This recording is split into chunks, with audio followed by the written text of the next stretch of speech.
Welcome back, guys. Ladies and gentlemen. Today we're doing a reacts to serial killers burn his ninth victim alive. So let's get right to it. I'm a little sick, so if you hear my voice being a little bit raspy, It's 3:30 you'll know a.m. why. in a neighborhood in the city Also, of this guy is such a W. I'm gonna put his ad right here. But yeah, this guy's such a W. But he Akron. has such like intriguing CCTV videos. records a man in a jumpsuit walking up to a house. Seconds later, what could only be a nightmare begins. Akron 911. He burned the house. Nah, that's Fire just going crazy. on Fourth Avenue. It's fully engulfed. I think there's people in the house. Oh my It's god. blazing, man. It's blazing. It's up here quick. I can feel the heat. The lights are going out. It's burning I don't quick, think they're gonna man. get there in If time, somebody's man. in there, they're dead, man. As the flames gets engulf stuck in the there, he's house, out. the mysterious man disappears into the night, Oh, leaving a trail of he's blood leaving. behind him. Oh my God. Wow. Yeah, whoever's in the house, Hurry, please. I pray that you're fine, but Oh, probably Jesus. could. The whole house is on fire. As authorities were called to investigate, they had no idea what they were stepping into. This would only be the beginning of a series of fatal fires set by a Wow. vicious, cold-blooded killer, and detectives would soon find themselves racing against the clock as Bro, a serial arsonist Detectives are so hunts for smart. his Like, I next don't even know how they victims. solve these.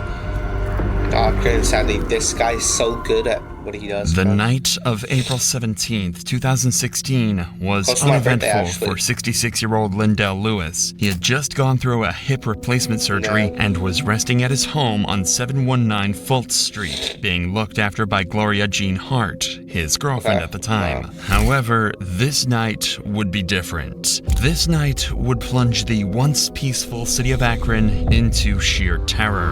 In the early hours on, of man. April 18th, close to 3:33 a.m., CCTV footage captured a man walking in the direction that led So April 2016, 6 years old when this happened. That's directly crazy. to Lindell's house. No, wait. And Wait, I'm tripping. Am I? I was 9 years old. so moments I'm so sorry about later, that. tragedy would strike the house of Lindell Lewis. Because he was Damn. in a hurry to escape, this first attempt at setting the house on fire had failed and the flames died out, prompting the arsonist to make a return for a second time to make sure he finished the job. Wow. At around 3:40 a.m. and approximately Yep. 3 minutes after the 3:40 a.m. second round of dousing the house with what appears to be Gasoline? gasoline, Yeah. a raging fire Wow. would swallow up the entirety of Lindell's house. This was an early Monday morning and most people Yeah, in Lane 3 Worcester a.m. neighborhood were asleep preparing for work. People No were probably one would have sleeping. been awake to see who this masked arsonist was. Yes, More sir. importantly, whoever this was well aware of Lindell's hip surgery as it had made him wheelchair-ridden and unable to move. This Damn, meant bro, that you're going after somebody who's had just had surgery? That's the so fire was close, bro. started What are you knowing doing, bro? that he would never be able to escape. he wouldn't be able and to soon run. enough, 911 calls would begin pouring in as the fire raged on. Akron 911. This is 725. It's next door. I can feel the heat. The lights are going out. It's burning Wow. quick, man. If somebody's in there, they're dead, man. You can get up here real quick. Hey, they're on their way right now. Presumably, Lindell and his girlfriend were sleeping in their bedroom on the upper floor of the house when the fire initially does not began. look like them, Since by the the way. masked arsonist ensured that the fire spread from the ground floor, this meant that by the time they woke up because of the heat and crackling of the fire, they had no escape. Yeah, they especially can't do because anything. Lindell was unable to move by himself. Gloria most likely helped Lindell move from the bed, and the couple retreated to their bedroom in an attempt to get as far away as possible. But Wow. all this did was delay the inevitable. As firefighters and EMS arrived at the scene, the elderly couple was heard screaming for help from inside their bathroom. Even with desperate attempts to save them, it was far too late. This Damn. gasoline fire was far too violent and the smoke was far too thick. Gloria Jean Hart and Lindell Lewis were pronounced dead by the time they were Wow. discovered. A tragedy like this was unheard of in Akron, not only because of the fact that there was now an arsonist on the loose, but because no one knew who his next victim would be. Why would he Because go as it get turns for out, elderly people? Lindell and Gloria were only 2 of his 9 victims to come. The hunt my for God, this no masked way. murderer was Scouting on, for and kids? soon enough, detectives had a lead. During the night this fire occurred, the suspect had crazy. fled in this direction immediately after his second attempt. This meant that whoever this was lived in this general vicinity, And considering this, the very first suspect would be Stanley Ford. Wow. Stanley was a peculiar man. He often claimed to be a guardian sent by God and would spend his days sleeping so he could stay awake at night to watch over the neighborhood. Additionally, Stanley burn the was house also down if he watched Lindell's the neighbor, neighborhood? and the two had spent many years living next to each Yeah, why other. would he- I don't think This he would is do why that. officers were certain that Stanley would react with sorrow when informed of Lindell's death. But when a call was made telling him of the tragedy, something was off. I was calling to follow up with you about the fire across the street. You know, because of the tumultuous history that you and the people in Lindell's house had, everybody is thinking you, right? No, Tanisha, listen to me once again. I do not mess with these people up here. Them guys try to get me to come on and engage with them. Them guys was nasty. They had prostitutes in and out all night. What? They was dealing with homosexuality. Them people was just bad people. I didn't do nothing to them people. Them people were just mean. I mean, listen here. When they moved up here, Tanisha, they stole everything that wasn't bolted down. Well, Mr. Ford, this is my concern. What's your concern? Is that how to make people believe that it wasn't you? Tanisha, you either take my word or you don't. That's all I can tell you. Well, we do have another I don't think he option. did it. What's that? I don't think he did it.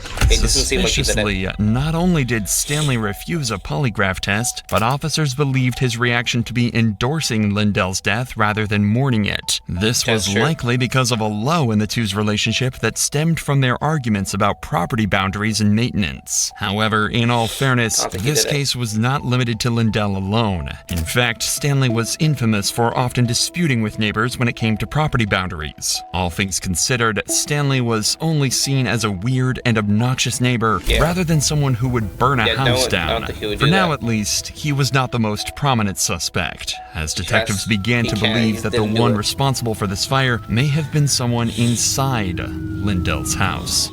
What?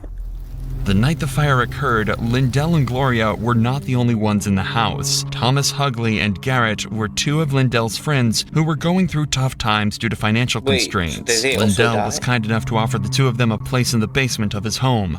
Fortunately, Thomas escaped before the fire could swallow up the basement, but Garrett, on the other hand, just so happened to be somewhere else that night. By April 22nd, 2016, Wow. Akron detectives would call You and see get how he like leaves some of the clues or like things that have to do with it just to Garrett build up for an tension, interview to add find up out to what it, 'cause really he knows what he's happened. doing, bro. He's good with First, it. let me say that I hate having to put you out there like that. Like all That of was terrible. I like what that Hank, you cuss, that's my first language. But I was worried because they said you lived down there and I hadn't seen or heard from you, so I waited. yeah, I was there earlier that day because I was over my auntie's house doing a job for her. Now, what's her name? Shit. Oh, shit. Nah, don't tell me that was actually. She works across the street right there. Okay. Now, I ain't trying to, stir your brain because the main reason I want to find you, make sure, one, that you safe and you okay, and to find I didn't know nothing They- about it they think it's him, until bro. my sister then called me. And Mr. Hughley called me. and what they say. They said the house burned down. But they didn't tell me nothing about nobody got hurt in there. Oh, And he then doesn't my know? best friend, What you about Linda?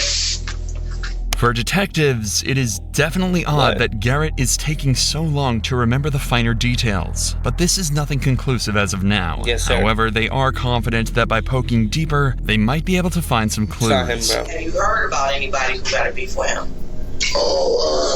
no, that I know of. Now, what was that thought you just had? Never that I know of. Nobody I know of right off the That hand. don't seem like the truth. It seems like you're choking on the truth right I said, I don't know offhand because I didn't know the people he knew. now. That's true. It's They obvious weren't you just had affiliated a like thought. that. Do you just not want to speak because all of us in here, or No, not want to speak because you're at the police station? I don't You know. definitely had a thought right there. All I know is they purport to have a restraining order that guy across the street. Stand something, that's all I knew. Stanley's name has Stan. once again crept into the conversation. In fact, rumors about Lindell and Stanley's conflicts had already spread like wildfire, and he was Stan. on his way to becoming suspect number one. But for detectives, this could mean anything. Stanley would alternatively be the most suitable for Garrett to pin his crimes on, a neighbor Oh, he with a did it, god though. complex who had frequent conflicts with Lindell. Furthermore, He did it. Garrett has not given any details about his alibi. All we know is that think during he's the just night of the has some fire, he was mental at his issues. aunt's house and was spending time with his niece. This And is can why he detectives alibi- would the not alibi? let up putting pressure on Find out. Garrett. Get You're the the only person that ain't even gave a scenario. And that kind of made me suspicious Scenario means. of anything that you might have heard or thought. You're the only one. But I don't know nothing. Well, you say you I don't wasn't know. there. I wasn't been I there. know you weren't there. I wasn't been there in a couple of days. So. You weren't there, but you're the Bro, only get that one. get Alright, that let's do it this way. alibi. Get that The night alibi of the fire. going. Get that alibi The going. night it happened. I was The at my alibi niece's going. house. What time did you get there? I don't know what time we got there. Was it light outside or was it dark? I don't know. We was intoxicated. What can I say? We was. Who were you with? Me and my niece. And what time did you leave there? The next day, I think. What time did the fire happen? I don't know. Thomas told me it was 3 o'clock in the morning. I don't know. Let me ask you this question. Was you Bro, going to the he did funeral it. today? Yes. Yes. You know what time it is? It's supposed to be at 10 o'clock. That's what they say. I'm gonna say this. I'm just gonna go on straight with you. But the gut feeling I got is that you have some names swirling in your head. Bro, You just it's don't want to not give them because you don't him. want to give Get them. off his tip and get that alibi. Right. I don't know them people. Get You the might have at least socialized get him with his We need your alibi. help. We're asking Get a for your lawyer. help. I My know. friend, get a I lawyer, bro. understand that. Stop I speaking. just Get a don't lawyer. really know much, man. But man, they protected me when I was on the football field. What? I had to be the tackle, and they made it happen for me. What is he talking about? We ain't gonna get tackled. Oh my God. It was good times. For detectives, this was perplexing. A suspect that was willing to cry for his dead friend and housemate, yet had no solid story for where he was on that day, created Bro. a contradicting situation. No matter that what, at least. detectives cannot be certain that Garrett is the arsonist, so they would slowly push him towards a polygraph test, claiming it's the only way to prove his innocence. Let's see if we can't get Sergeant Butler to come in and schedule a polygraph. Okay. I'll call you and schedule. No, it's his schedule. We got a polygraph It's his operator schedule. here. We're going to bring him in here and he's going to schedule with you. Set up an appointment. Oh my God. This is nuts. Anything else? I'm about to have a fucking heart attack from you, man. I don't Listen, think it was man. him. I think these We're are trying to nervous. help here. We're not. I know. The people looking at him a If I different. can help you, I will. I swear to God, I will. Well, if you need to get something off your chest and let us know Don't something that you know, get that you will feel a whole lot better Get because you're our key to the information about who's Why me? Why y'all putting it on me? I wasn't even because you there. lived in the house for 2 years. Yeah, but I was never there, honey. And you're saying that you don't know or have heard anything about I'm not. I haven't been here long enough to hear the anything. car fire that happened in 2013 and you were in the house. You have no clue of who may have started. So nobody gave any names. No, Bro, no scenarios, no theories, you no sick, bro. nothing. Come on. It's just not plausible, sir. I mean, Get the alibi, get the ad, get the niece, get the alibi, get the lawyer. I don't know. I know my rights, bro. I know everything. Even though Garrett just Well, then agreed to the everything. polygraph, just moments he agreed? later, he would have second thoughts. Okay. Mr. Gary, Sergeant Butler, he's How you doing, sir? They're saying you want to take a polygraph. Well, I'm taking a polygraph for Henry. You just said you would. You wanted to. You said, while we at it, let me take a polygraph. I didn't say that. Did he say that? I said I probably Is that would. They said, I said I would if I needed to. What's coming down to a need? Oh, really? Yes, sir. yes, it is. Okay. Go ahead and talk to the sergeant here. He'll explain it. Is that something that you'd be willing to do, is take a polygraph? No, I changed my mind. That ain't working. Why is that? Damn, bro. You working looking like mad that? suspicious, bro. I'm gonna be I didn't honest. say that. I said You I'm looking right. mad suspicious. Usually, suspects are never legally obligated to undergo a That's what I'm polygraph saying. You don't have test. to Even take if they did, these tests are not presentable in court due to a lack of accuracy and reliability, since results are affected by several factors like That's true. That's what I'm anxiety saying. and You can just mental be and a physical mental- yeah, I'm health. so And with Garrett's insistence that he is innocent and was not at Lindell's house often, detectives are stuck with no other suspects. Their only remaining choice was Stanley Ford.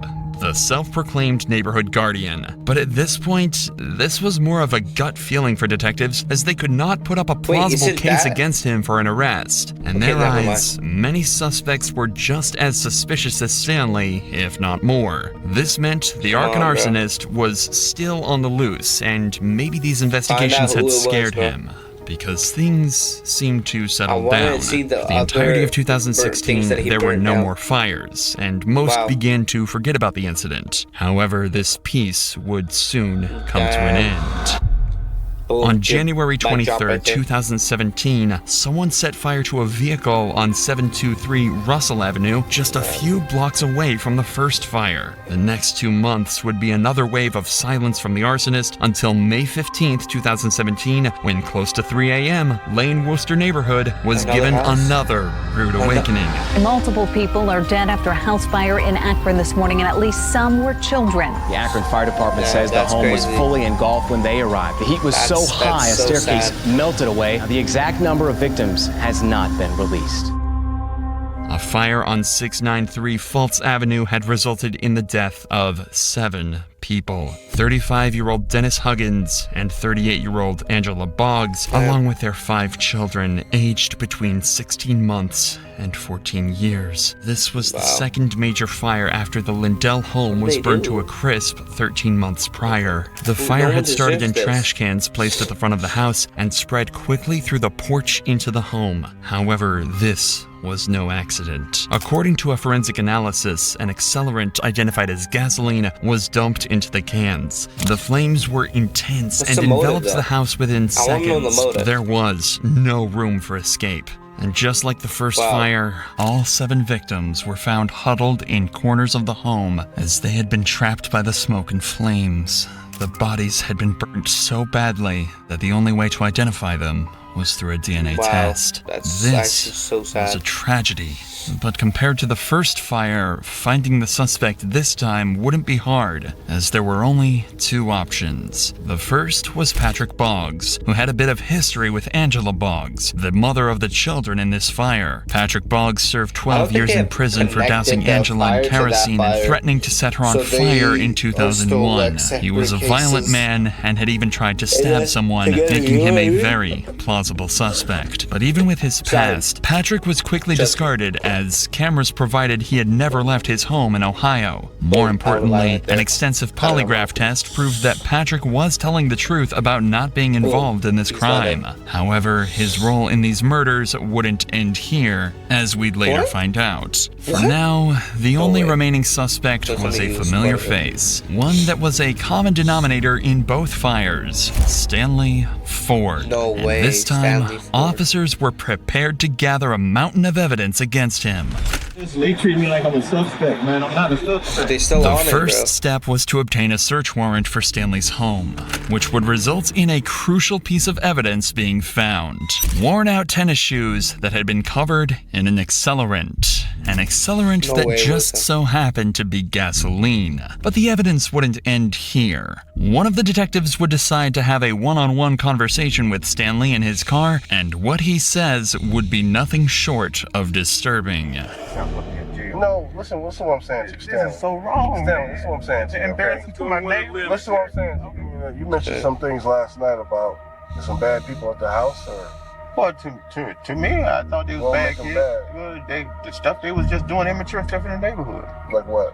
Shit, kicking the vehicles' rear view mirrors, busting them out and stuff like that. Is that a good way to get rid of somebody moving out the neighborhood and get rid of that? No, I wouldn't do that.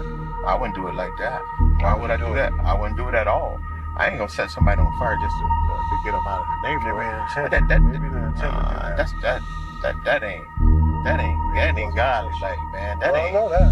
That ain't human nature, like. That's true. That ain't it. That's evil. Man, I'm not evil, man.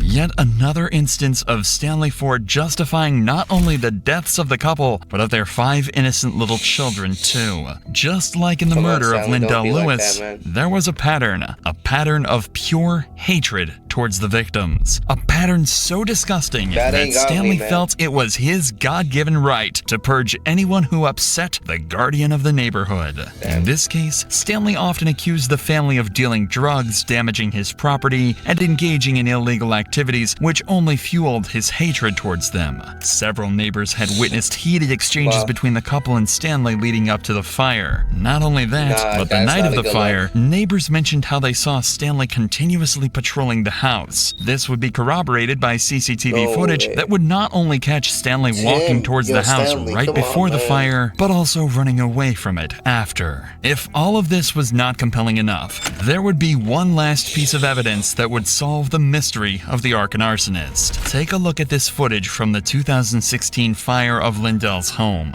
Now, matching this with the footage from the 2017 fire, and matching both with the footage from when police spoke with Stanley in the neighborhood, there is one correlation. The way the suspect walks is exactly the same as Stanley's stride. Without a doubt, Stanley was the one responsible for the cold-blooded murders of 9 people. Officers were now certain of this, and soon enough, Stanley was called in for an interview to be confronted with his sick crimes. Stanley, man. We want to talk to you. I want you to be honest with me. Okay. I've been honest. Let's talk about the day in question. Let's go back to the fire. Yeah. What about it? Okay. What can you tell us about the fire? I don't have no knowledge of that. So what's the point? You know, sometimes I explain to him, you know, I exercise, sometimes I get Charlie horses. Right. Sometimes I walk the street and back. You know what I mean? Something like that. But I didn't do that fire, man. In the face of these denials, detectives decide that enough is enough. No matter what, they need a confession out of Stanley, and the best way to do that is to show him all the evidence that points towards him being the arsonist. As you running back to the house, at the time of the fire, okay? Right. We got you running to the house. You're not asleep. You weren't. You're on the camera, Stanley. I wasn't on no camera running from the fire. Stanley, you're on the camera running from a fire. Voice crack right there, Tim. I didn't run from no fire. Stanley, listen. Yeah. It's time to come. It's time to man, listen. Yeah. We know the answers, okay? Right. Okay. But I wasn't running from no fire. Okay, you walk. You see the fire. Okay, you're at the fire. No. I'm not at no fire. At the fire. I'm at the fire? Yeah, you're at the fire. We need to hear 9 your victims, side of man, the story. 5 kids. I'm being honest, man. I didn't do 2 adults anything. and 2 I can't look at somebody and do I want to do that. I got too much to lose, man. We got all the pieces, we know the answers. This is what we want to know. Is there some reasoning or some kind of something that happened, man? Did somebody piss you off or somebody do something? No. Maybe why? Maybe, like I said, maybe you're trying to send a message. Okay. If I'm Stanley in this situation, I'm asking for a lawyer. Whether I did it or not, the only thing you can do is ask for a lawyer. I'm allowed to walk in the neighborhood. I wouldn't have nobody to do I'm walking. If you did do it, either way, get a lawyer. Unless you really want to find out who did this, then don't get a lawyer and help police. Well, you know you go. Okay, we got you. Just make sure you know your rights. Often a suspect will refute their crimes even in the presence of concrete evidence, as this would still give them a fighting chance in court. In this case, Stanley is doing exactly this, and no matter what detectives say, he won't be cracking anytime soon. I just keep saying you did it. No, we proved that you done it. I didn't do that. I wouldn't have dared to did that, man. Do you want me to explain your charges to you, or do you want to? Do you want to explain them? I didn't do it. I'm serious. I didn't do it. I'm not going to admit to that. I didn't do it. If I did, I admit to it. I didn't do that. Let me explain your charges. Go ahead. Okay. You have 7 counts of aggravated murder. However, this would be far from the end of Stanley's saga. Because he never admitted to anything and had a history of being mentally unstable, there was a chance that he could get away completely scot-free in court due to his mental status being absolved of all his crimes. 62-year-old Stanley Ford's trial would begin on Monday, August 30th, with the prosecutor, Michael D'Angelo, making his opening statements that focused on correlating the masked arsonist with Stanley Ford. That timeline, his statements, and the similarities of his actions show his opportunity. And ladies and gentlemen, the evidence, all of that will reveal his identity. and that will show you that when the defendant gets angry with his neighbors, he sets their property on fire and he kills them. Yeah. And at the conclusion That's of this actually case, crazy. Mr. Laprenzi and I are going to ask you no one to find the defendant guilty you're just mentally of all the stable, charges everything and all if you're the doing specifications. Stanley's defense, on the other hand, knew the kind of uphill battle that they were facing and decided that the best approach would be not to prove Stanley's innocence, but to disprove the suspicions of his identity. A lot of the evidence that you're going to be presented to is not a dispute. It's not a dispute that there were 3 fires set. It's not a dispute that all 3 fires were set intentionally. And it certainly is not a dispute that there were 9 deaths. Coroner, the medical examiner is going to come in, talk to you about the homicides that she ruled, and then the cause and the manner of all 9 of those deaths. Those facts are not in dispute. And you see the guy, poor Johnston, blood on fire. As defense, we told you, and you yes, know, there are a lot of suspects, but he's the number 1 suspect. Each and every element. Defense has Who else has the a burden to motive? prove nothing. On the surface, this might seem like an open and shut case, but Stanley's defense has planned for these hearings thoroughly and knew exactly who to blame, because there was one person who could turn the tides in Stanley's favor: Patrick Boggs, the same man who was the initial suspect for the second fire. When Patrick was arrested, the most conclusive evidence to dispel suspicions was his polygraph tests, but these tests are not admissible in court. This meant that when lead detective Troy Looney was called to the stand, he could do nothing but watch as the defense twisted this case. You knew during the course of your investigation in 2001 that Patrick Boggs tried to set Angela Boggs on fire, correct? Correct. Also beat her up, correct? Wow. Correct. He believed she was cheating on him with a black man, correct? Correct. That piqued your interest in this case too because of who Angela Boggs was now dating, fair?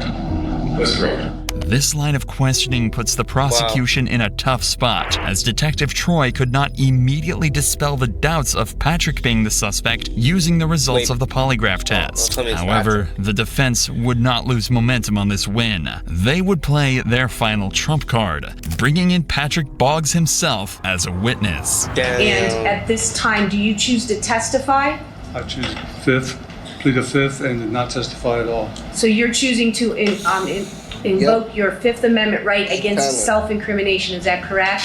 Yeah. With him pleading the fifth, the defense's case became much stronger because for the jury, a suspect refusing to answer questions meant that he did not want to incriminate himself in a crime that he may have been involved in, thus shifting some of the blame off of Stanley. Fortunately, there was one silver lining. A major step of the defense's plan was to use Stanley's extreme beliefs to drive the case towards an evaluation of his mental health. Unluckily for them, if Stanley didn't hesitate to murder 9 people, he wouldn't hesitate to fight his own defense team and admit in front of the jury that he had no mental issues. I didn't commit a crime to be dealing with all these companies and these different psychologists and psychiatrists and stuff. Does that make any sense, you know?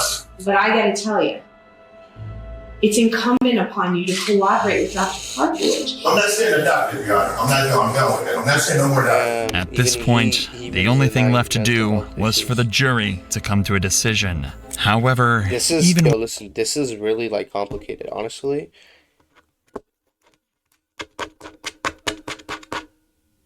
I don't see him as with every single one of the defense's attempts to save Stanley, the decision would come out to be in favor of the prosecution due to the overwhelming evidence they had. The similar walks of the suspect, recordings of Stanley expressing his hate towards his neighbors, and Stanley running back to his home after the second fire. One verdict, one aggravated murder regarding Angela Boggs. We, the jury, being duly paneled and sworn and affirmed to well and truly try and do deliverance make between the state of Ohio and the defendant Stanley O. Ford, do find the defendant guilty of the offense of aggravated murder, a charge in the indictment, on or about the 15th day of May 2017. But even though he was found guilty of the fires, jurors were yet to conclude their decision about Stanley's punishment. This is when the defense decided to move forward with Plan B. Do anything to save Stanley from the death penalty. There were a total of 12 jurors, and a unanimous vote was needed to give Stanley the death penalty. Even if one of them disagreed, he would be given a life sentence instead. And on the 12th day of his trial, only 11 of the 12 would vote in favor of the death penalty. The defense was successful in their attempts to save him, as just one juror disagreed, feeling that he should only be given life in jail. But honestly, if he did it, 100% he deserves the death penalty. He killed 9 people, bro. He killed 5 kids with the future. He killed 2 parents, and he killed 2 elderly people who also still had time and had a future.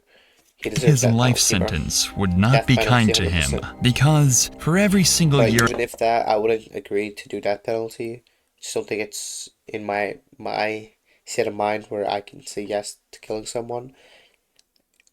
I don't think this is something that you can really forgive. It's really hard to forgive something like this. Of his life, he would be reminded of his sick and disgusting crimes. Stanley Ford would receive 9 consecutive life sentences for every single one of his victims, without the possibility of parole, plus an additional 21 years. And to be reminded of his crimes, for every single date of the fire and for every single birthday of the 5 children he murdered, Stanley would be given solitary confinement, a punishment that he will have to endure for the rest of his life. This